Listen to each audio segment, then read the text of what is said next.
IRFC की अगर बात करें तो यहाँ पे बहुत सारी अपडेट निकल के आ रही है जिनको हम एक एक करके डिस्कस करेंगे।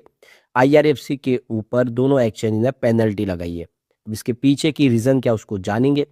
इसके अलावा आईआरएफसी ने टोक्यो के अंदर एक रोड शो ऑर्गेनाइज किया है, इसके पीछे की वजह को समझेंगे और इनसाइडर ट्रेडिंग को लेकर भी कंपनी ने कुछ यहाँ पे जानकारी एक्सचेंज को दी है। तो आईआरएफसी जो अब डिविडेंड भी देने जा रही है और आप समझ सकते हो कि बिजनेस जो कंपनी का डाइवर्सिफाई हो चुका है, क्या आने वाले इसमें यहाँ से बेहतर होगा, क्योंकि स्टॉक इस समय 100 के आसपास ट्रेड कर रहा है। बाजार में गिरावट का माहौल है क्योंकि ग्लोबल रीजन इस समय बाजार के सपोर्ट में नहीं है। दूसरी तरफ अगर हम रेल विकास निगम लिमिटेड की बात करें तो यहाँ पे भी कुछ बड़ी अपडेट निकल के आ रही है। कंपनी को कुछ नए ऑर्डर प्राप्त हुए। आरबीएनएल जो बहुत ज़्यादा करेक्ट हो चुका है, क्या आने वाले समय फिर यहाँ से कुछ बेहतर कर पाएगा या गिरावट का सिलसिला आगे भी जारी रहेगा, जानेंगे इस वीडियो के माध्यम से। लेकिन फ्रेंड्स उससे पहले अगर आप पहली बार हमारे चैनल पे आए तो चैनल को सब्सक्राइब कर दीजिए, एक बेल आइकॉन दबा दीजिए ताकि जब भी नया वीडियो बने पहला नोटिफिकेशन आपको मिले। वीडियो पसंद आए तो लाइक से जरूर कीजिए। चलो फ्रेंड्स वीडियो स्टार्ट करते हैं। मैं हूँ आपका दोस्त एस बी दवे और हमारे अपने चैनल ऑनलाइन कमाई में आपका बहुत बहुत स्वागत है। सबसे पहले Indian railway finance corporation limited के कारोबार की बात को 103 पर क्लोजिंग थी, 0.11% की तेजी देखने को मिली। अब आप देखें बड़ी गिरावट हुई थी, उसके बाद में स्टॉक फिर थोड़ा सा संभल गया है। अब यहाँ पे जो बड़ी अपडेट निकल के आ रही है, आईआरएफसी की तरफ से जो एक्सचेंज को जानकारी दी है उनके ऊपर बीएससी लिमिटेड और एनएससी लिमिटेड की तरफ से पेनल्टी लगाई गई है। तो ये जो देख सकते हो कि जो पहली जो यहाँ पे पेनल्टी है वो है 9,77,040 रुपीज़ की, जिसमें जीएसटी शामिल है। यह बीएससी लिमिटेड की तरफ से लगाई गई है और उतनी ही अमाउंट 9,77,040 रुपीज़ की जीएसटी के साथ में पेनल्टी नेशनल स्टॉक एक्सचेंज ने भी लगाई है। तो ये देख सकते हो कि बीएससी की तरफ से ईमेल इनको प्राप्त हुआ है 27 फरवरी 2024 को, जिसमें कहा गया कि आपके ऊपर पेनल्टी लगाई जा रही है। और एनएससी की तरफ से भी 27 फरवरी 2024 को इनको यहाँ पे ईमेल प्राप्त हुआ है। तो यहाँ पे जो वायलेशन हुआ है जिसमें कहा गया है कि जो सेबी के रूल्स बने उसको फॉलो नहीं किया गया है। एक्सचेंज के लिए जो जो लिस्टेड कंपनियां उनके लिए सेबी ने अपने रूल्स रेगुलेशन बनाए, लेकिन कंपनी का ये कहना है कि ये जो आईआरएफसी कंपनी है ये कोई प्राइवेट कंपनी नहीं है, गवर्नमेंट कंपनी है और महामहिम राष्ट्रपति के द्वारा ये संचालित है। यानी इसके जो प्रमोटर की बात करें तो वो राष्ट्रपति जी है और इसीलिए कोई भी फैसला उनके अधिकार क्षेत्र में नहीं है। जो भी फैसले होते हैं वो राष्ट्रपति जी करते हैं और इसीलिए हम इसमें किसी प्रकार के कोई हमारा रोल नहीं है और इसीलिए ये जो पेनल्टी लगाई गई है ये एक तरह से हमारे लिए गलत है इसमें, क्योंकि हमारा तो इसमें ऑलरेडी रोल नहीं है। अगर जो भी कुछ अपॉइंटमेंट हो या फिर कोई दूसरे फैसले वो सब राष्ट्रपति जी के माध्यम से होते हैं। तो यहाँ पे क्या है कि ये जो पेनल्टी है इसकी वजह से क्या फाइनेंशियल इम्पैक्ट पड़ेगी, कोई निगेटिव, तो उनका कहना है कि इसकी वजह से कोई भी फाइनेंशियल सेहत पे कोई बर्डन नहीं होगा, कोई प्रॉब्लम नहीं होगी। तो ये जानकारी एक्सचेंज को दी गई है। एक जो बड़ी अपडेट और निकल के आ रही है, आईआरएफसी ने एक शानदार फैसला किया है। इन्होंने टोक्यो के अंदर एक देखो कि रीजनल इन्वेस्टर रोड शोज किया है। तो ये आईआरएफसी की तरफ से ईएसबी रोड शो हुआ है और इसका मकसद है निवेशकों को अपने बिजनेस के प्रति प्रेरित करना, क्योंकि अब ग्लोबल बाजार में कंपनी तेजी से अपने बिजनेस को आगे बढ़ा रही है, जिसके लिए इन्होंने ये रोड शो को ऑर्गेनाइज किया है।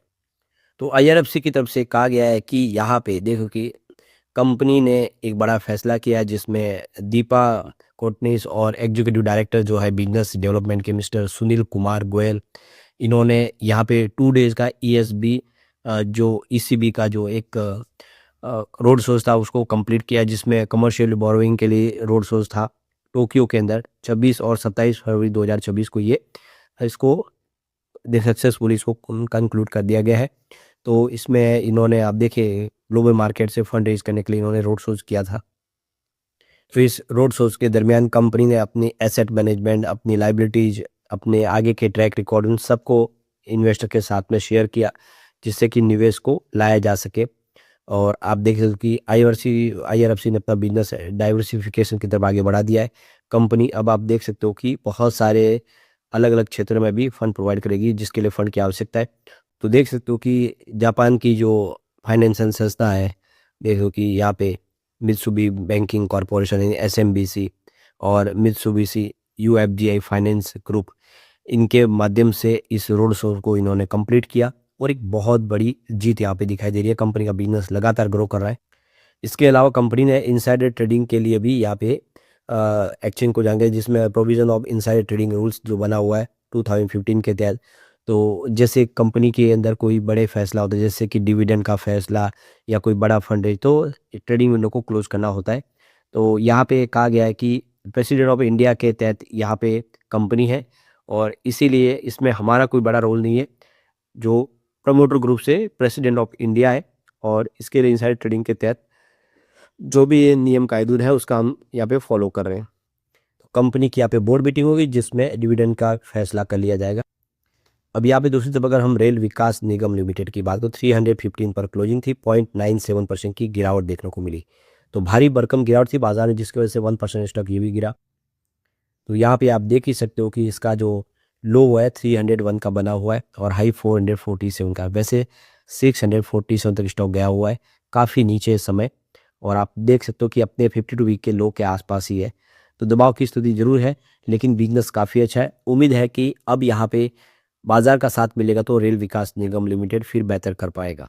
यहाँ पे देख सकते हो कि पिछले एक साल में बाजार में काफ़ी उथल पुथल देखने को मिल रहा है। रेलवे पीएसयू स्टॉक में तेजी नहीं बन पा रही है, लेकिन अब आप देख रहे हो कि जो तेजी का दौर खत्म होने के बाद पीएसयू स्टॉक में खामोशी है। लेकिन अब इन लेवल से सेक्टर की कंपनियों में फिर से ऑर्डर जिस हिसाब से मिल रहे हैं, शेयर काफ़ी निचले लेवल पे आ गए, तो अभी फिर से खरीदारी की संभावना बनी है, क्योंकि स्टॉक आरवीएनएल के बहुत ज़्यादा डाउन ट्रेड में आ गए थे, लेकिन अब इसमें खरीदारी दिखने लगी है। बड़े फंड हाउस फिर से इसको लेकर एक्टिव हुए क्योंकि स्टॉक काफ़ी नीचे आया। तो आने वाले इसमें रेल विकास निगम लिमिटेड फिर से उम्मीद पॉजिटिव दिखाई देने लगी। पिछले एक साल में देखें तो आरवीएनएल के शेयर में 10% की गिरावट हुई है, जबकि पिछले 2 महीने की बात हुई यहाँ पे 12% की गिरावट हो चुकी है, यानी बहुत ज़्यादा करेक्शन आ चुका है।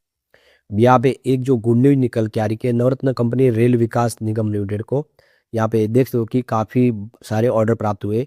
रेल विकास निगम लिमिटेड ने 3 अलग अलग रेगुलेटरी फाइलिंग में बताया कि उसे नेशनल मिनरल डेवलपमेंट कॉर्पोरेशन यानी एनएमडीसी की तरफ से कई ऑर्डर प्राप्त हुए। रेल विकास निगम लिमिटेड मिले इन ऑर्डर की टोटल वैल्यू 1978 करोड़ रुपीज़ के, यानी 1978 करोड़ के ऑर्डर इनको प्राप्त हुए। तो कंपनी को इससे पहले 270 करोड़ का सेंट्रल रेलवे की तरफ से भी ऑर्डर प्राप्त हुआ है, यानी कंपनी की ऑर्डर बुक मजबूत है और लगातार कंपनी बहुत सारे ऑर्डर प्राप्त कर रही है। यहाँ पे आरवीएनएल को मिले कॉन्ट्रैक्ट में बचेली से रेसिडेंशियल टावर्स शॉपिंग कॉम्प्लेक्स का निर्माण करना है। इस ऑर्डर की वैल्यू 644.8 करोड़ की है। कंपनी ने रेगुलेटर फाइलिंग में बताया कि ऑर्डर को 34 महीने में पूरा किया जाना है। रेल विकास निगम लिमिटेड को दूसरा लेटर ऑफ एक्सपेंड जो है बचेली से आयरन डिपॉजिट के लिए जो रेसिडेंशियल टावर का निर्माण के लिए मिला है, और इसकी ऑर्डर वैल्यू 536 करोड़ की है। कंपनी को तीसरा ऑर्डर जो मिला वो 796 करोड़ रुपीज़ का है। यहाँ पे देखो कि इसमें 5 रेसिडेंशियल टावर बनाना है और 34 महीने में इस प्रोजेक्ट को पूरा करना है। तो अब देख सकते हो कि कंपनी बहुत सारे नए रेसिडेंशियल टावर्स वगैरह भी बना रही है। बिजनेस लगातार फैल रहा है, ऐसे में उम्मीद है कि आगे उसमें आरवीएनएल बेहतर करेगा।